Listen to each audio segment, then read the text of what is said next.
Een geweerploeg van de mariniers.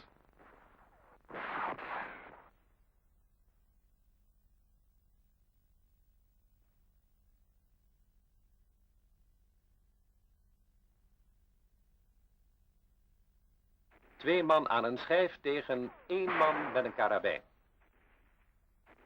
Even wachten. Klaar? Vuur! En nu wel plakken.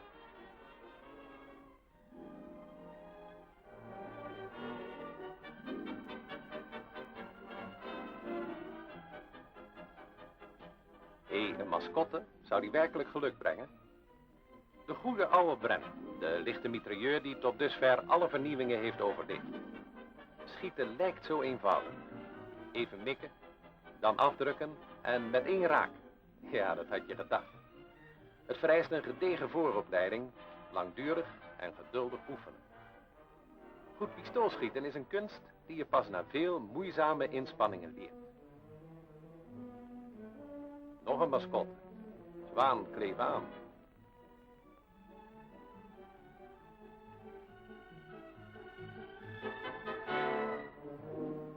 Goed schieten vergt ontzaglijke concentratie.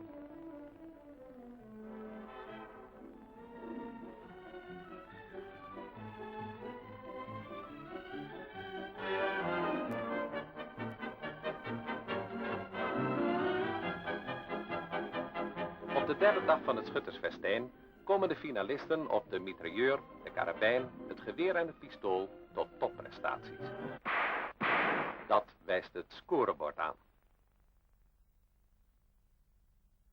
Een vreugdevol moment. Het uitreiken van de korpsprijs, het zilveren geweer aan de trotse winnaars. Ditmaal het team van de Koninklijke Militaire School in Weert. Op deze school worden de jonge beroepsonderofficieren voor de Koninklijke Landmacht opgeleid. Ze zijn de jongste militairen van ons leger. Elk jaar nemen ze vol enthousiasme aan deze wedstrijden deel en al jaren achtereen waren ze tweede. En nu dan eerste.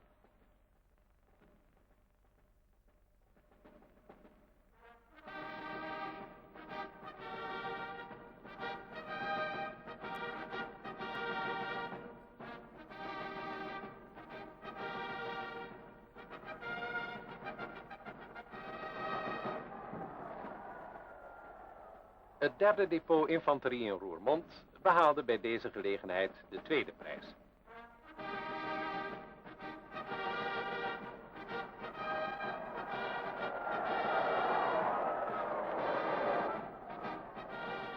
Wisselschilden en persoonlijke legpenningen worden als aan de lopende band uitgereikt. En behalve prijzen regende het ook nog pijpenstelen. Het regende zo erg dat de muziek de aftocht moest blazen.